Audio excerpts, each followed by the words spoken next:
How's it going, everyone? So today we're going to be showcasing a boss run that I did a while back. This one is Elite Lych on Cubism, and I wanted to try this challenge out. Basically, I wanted to see if it was possible if I could use only boat farming to afford what I need to beat Elite Lych. So that is Merchantmen, Flavor Trades, Trade Empire. However, I decided not to strictly limit myself to only boat income. I did allow Ben, and I will allow 024 Essential Market Farms because they buff the efficiency of, all the boats. However, to make it a little bit more fair, I decided not to go for any farms whatsoever unless the intention was to build a 024 farm straight up. I'm also allowing myself to use a Monkey City for extra income, but we're not at that point yet, so we'll discuss that in a bit. But basically, I want to say this is pretty much a part 2 to the monkeyopolis boss run that I did a while back. I'll leave a link to it in the description in case you missed it. But in that video, I crunched a bit of numbers to show just how good, how efficient a max monkeyopolis is, or even a tiny monkeyopolis. And now I want to run the same thing back, this time with the boats. However, boat farming is a lot more complicated because there's so many variables involved with the trade empire, the central markets. So if you guys like math, then, well, I hope you'll enjoy this one. Now, before we talk about all that, let's just go back down to the basics, starting with the Merchantmen. So I figured this challenge was going to be really rough at the time I attempted it. Keep in mind I'm currently post-commentating. But essentially the problem with not being able to get a farm right after Ben on bosses is, well, you gotta save up so much more for your very first boat. And I only get mine on round 12, which is almost like 5 or 6 rounds later than I would have started getting a farm. And that kind of creates a snowball effect, because if you get your first quote-unquote farm later, that also means you get your second one later, and so on and so forth. And that's not even mentioning the fact that 003 boats are relatively inefficient compared to the rest of the farms.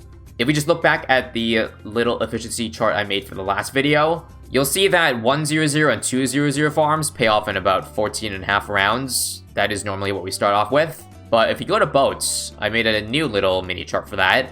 It takes 15.25 to pay off. So not only are you getting your first boat later, but you're also making the money less efficiently.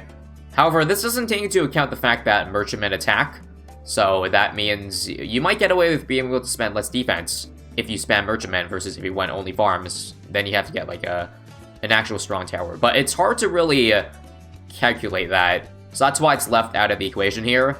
So all in all, I was able to get up 13,003 boats by the time round 40 came along, which is pretty good, on top of the fact that I had about 6, 7, 8k to spare by that time.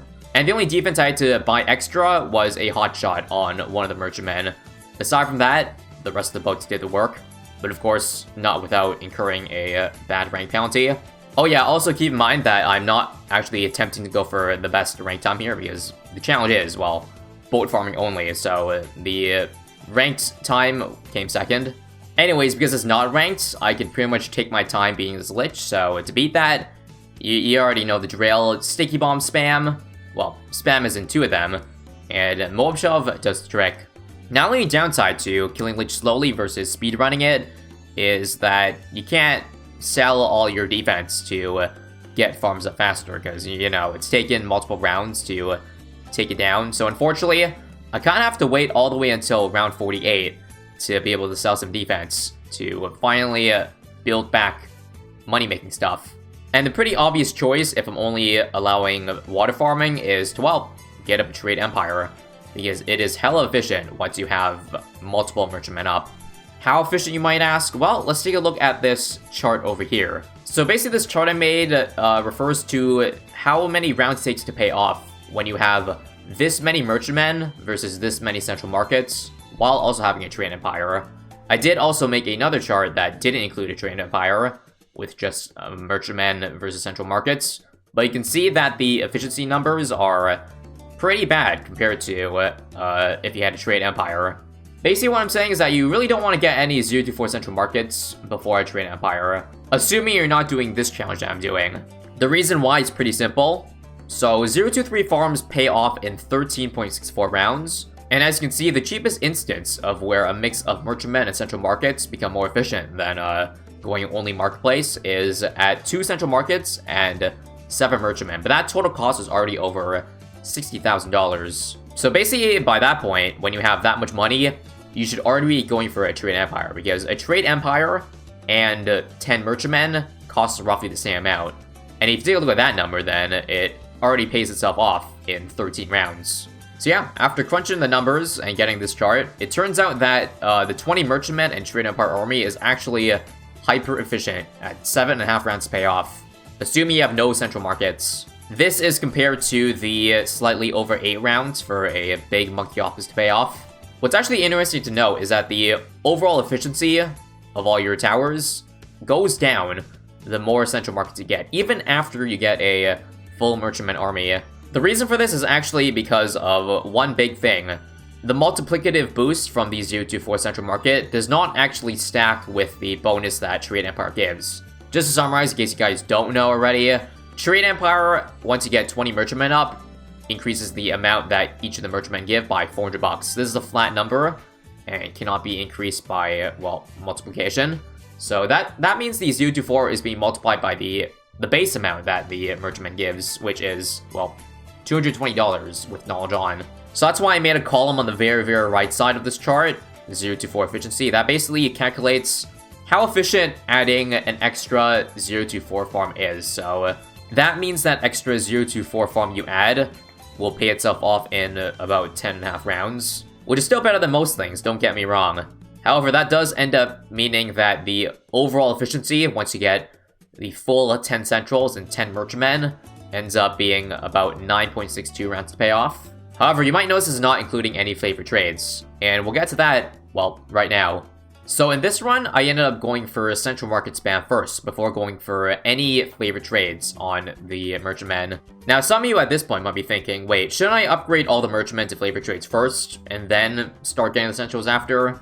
This is a dilemma I've been in myself multiple times, and in fact, the only in-depth resource I was able to find regarding boat farming plus central markets was a video by H-Bomb, and it was linked in the wiki, and the conclusion that he reached for the optimal build order was the following, which mentioned that you should upgrade all your merchantmen to favorite trades before going for 10 to 024 farms. Now, I should mention that none of the calculations I made involve discount villages, because that's way too many variables to the mix. Nor does it include selling.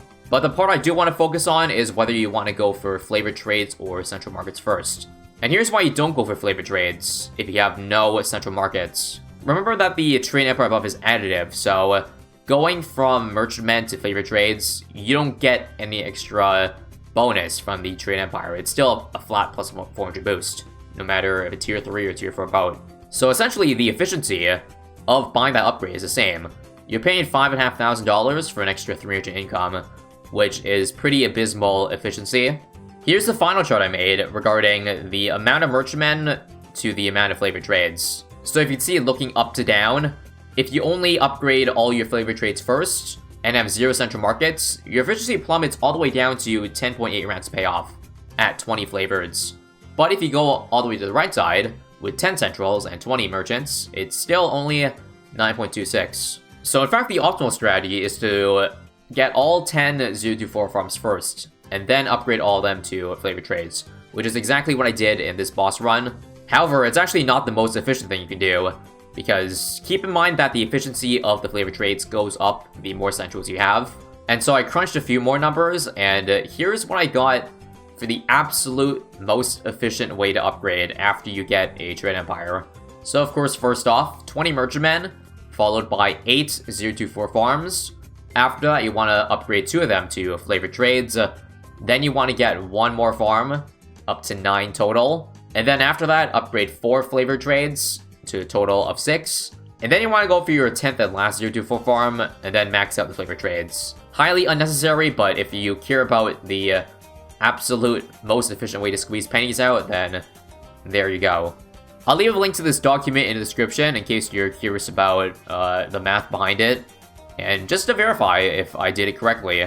Because I took my time with this to make sure that the numbers were, well, correct.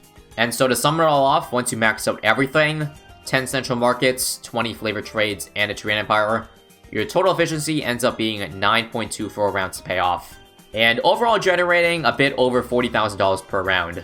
If you try to compare it versus a monkeyopolis, I'd say it's pretty similar to an 11 farm monkeyopolis, which makes 42k per round. Total efficiency there ends up being 8.33 rounds of payoff, so essentially, the Trade Empire and Central Market Army is only about 10% less efficient than Anopolis, which is still not bad. Not bad at all, considering that monkeyopolis is far and away the most efficient thing in the game. So all in all, very viable strat. It ended up really not being a challenge at all because of, well, how efficient this money-making machine was. And that meant I was able to afford a boat Paragon by tier 3. Now, I'm not going to do... There's no math with the Paragon and the Trade Empire for this video, because that would mean even more numbers to crunch, and you generally don't get the boat Paragon for efficiency anyways, and that's going to end up skewing all the numbers because it's, well, at least $500,000 to build.